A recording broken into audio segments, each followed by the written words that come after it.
అప్పుల బాధలు వెంటాడుతున్నాయా? అయితే 6 JVR వారి జాతిరత్నాలు ధరించండి. హాయ్, వెల్కమ్ టు మనం టీవీ. నేను మీ మనోజ్. ఈరోజు పవన్ కళ్యాణ్ డిప్యూటీ సీఎం ఏపీకి ఆయన పుట్టినరోజు సందర్భంగా ఒక స్పెషల్ వీడియో చేద్దామని అనుకున్నాం. ఈరోజు మనతో పాటు స్టూడియోలో యాడ్ అయ్యారు అంగంరావు గారు, ప్రముఖ పొలిటికల్ అనలిస్ట్. ఆయనతో మాట్లాడదాం. నమస్కారం సార్. నమస్తే. ఏం చెప్తారు సార్ పవన్ కళ్యాణ్ గురించి?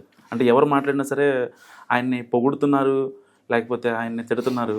కానీ న్యూట్రల్ ఫ్యాన్స్కి ఆయన గురించి ఒక కంటెంట్ చెప్పిన వాళ్ళు ఎవరు లేరు సార్ ఇప్పుడు. పవన్ కళ్యాణ్ ఈరోజు ఈ కూటమి ఏర్పడటానికి నిస్సందేహంగా అతను మూలాధారం. అందుట్లో ఎలాంటి సందేహం కూడా లేదు. నాకు తెలిసిన పవన్ కళ్యాణ్ చిత్ర పరిశ్రమకు సంబంధించి నాకు తెలిసిన పవన్ కళ్యాణ్ అనే వ్యక్తి ఆవేశపరుడు, ధర్మం వైపు నిలబడే వ్యక్తి, ఆవేశపరుడు కూడా, ప్రశ్నించే తత్వం బలంగా ఉన్నటువంటి వ్యక్తి. అదే అభిప్రాయంతో ప్రజలు కూడా ప్రశ్నించే తత్వాన్ని పెంచుకోవాలి. ప్రజాప్రతినిధులు తప్పులు చేస్తున్నా, ప్రజాప్రతినిధులు ఏదన్నా దోపిడీలు చేస్తున్నా నిలదీసే మనస్తత్వం ప్రజలకు ఏర్పడాలి. కాబట్టి ప్రజల్ని ప్రశ్నించే గొంతుకులా తయారు చేయటం కోసమే రాజకీయ పార్టీ పెట్టాను అన్న ఉద్దేశంతో రాజకీయాల్లోకి వచ్చినటువంటి వ్యక్తి పవన్ కళ్యాణ్. 2014లో రాజకీయ పార్టీ ఫిబ్రవరిలో అతను పెట్టినా, ఆ రోజు రాష్ట్ర పరిస్థితిని దృష్టిలో పెట్టుకొని చంద్రబాబు నాయుడు గారు లాంటి వ్యక్తి అయితే తప్ప ఈ రాష్ట్రం మళ్ళీ గాడిలో పడదన్న ఉద్దేశంతో రాజధాని లేని రాష్ట్రం కోసం ఆ రోజు చంద్రబాబు నాయుడు గారికి మద్దతు ఇచ్చి ఎన్నికల్లో పోటీ చేయకుండా, పార్టీ పెట్టినా కూడా ఎన్నికల్లో పోటీ చేయకుండా మద్దతు చెప్పినటువంటి వ్యక్తి, ఉదార స్వభావంతో ఆ రోజు చంద్రబాబు నాయుడు గారికి మద్దతు ఇచ్చినటువంటి వ్యక్తి పవన్ కళ్యాణ్. సరే, 2019లో విభేదాలు వచ్చినాయి, ఒంటరిగా పోటీ చేసినందువల్ల జగన్మోహన్ రెడ్డి తిరిగి అధికారంలోకి వస్తే రాష్ట్రం ఏ విధంగా నష్టపోయింది,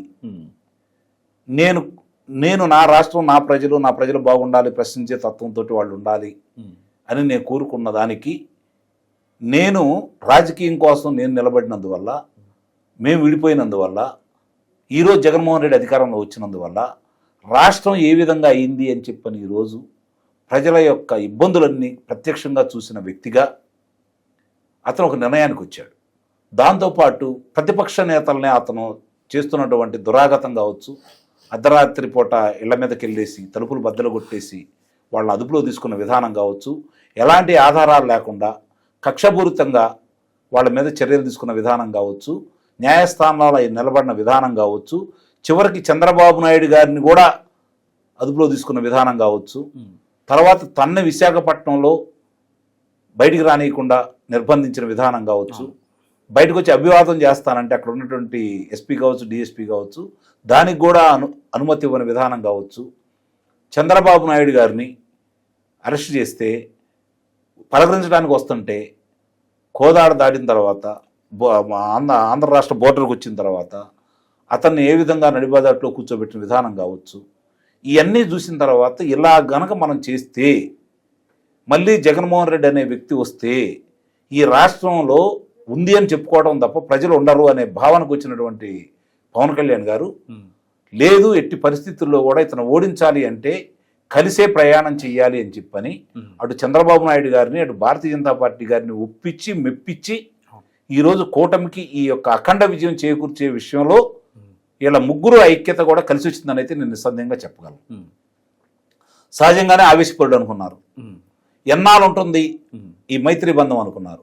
కానీ ఈరోజు ఒక మెచ్యూరిటీ ఉన్నటువంటి రాజకీయ నాయకుల్లాగా ఆవేశాన్ని పక్కన పెట్టి ఇంకా 15 సంవత్సరాలు చంద్రబాబు నాయుడు గారు ముఖ్యమంత్రిగా ఉండాలి, ఆయన దగ్గర నేను పనిచేయాలి, నేర్చుకోవాలి అని చెప్పని పదే చెప్పటమే కాకుండా నిన్న వాళ్ళ యొక్క ఏదైతే వాళ్ళ శ్రేణులందరితో కలిసి 3 రోజులు విశాఖపట్నంలో సభలు సమావేశాలు నిర్వహించారో దాంట్లో కూడా చాలా స్పష్టంగా చెప్పి మనం కలిసే వెళ్తున్నాం, కలిసే వెళ్తాం, కలిసే ఉంటాం, దీంట్లో మీరు ఈ మైత్రి బంధాన్ని చెడగొట్టే విధంగా ఎక్కడో ఎవరో ఎలాంటి మాటలు మాట్లాడొద్దు, ఇలా ఉంటే తప్ప ఈ రాష్ట్రం బాగుపడదు, రాష్ట్రం ముఖ్యం నాకు, పార్టీ కంటే కూడా పదవుల కంటే కూడా అని చెప్పాడు చూడండి.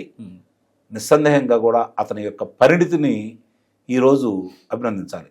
ముఖ్యంగా ఈరోజు అతని జన్మదినోత్సవం సందర్భంగా ఇన్ని బాధ్యతలు అతను భుజాలు వేసుకొని ముందుకెళ్తున్న విధానం చూస్తూ ఉంటే నిస్సందేహంగా మనం త్వరలోనే పరిణితి చెందిన రాజకీయ నాయకుడు పవన్ కళ్యాణ్ అనే అభిప్రాయానికి మాత్రం నిస్సందేహంగా ఇప్పటికే ప్రజలు వచ్చారు. అవును.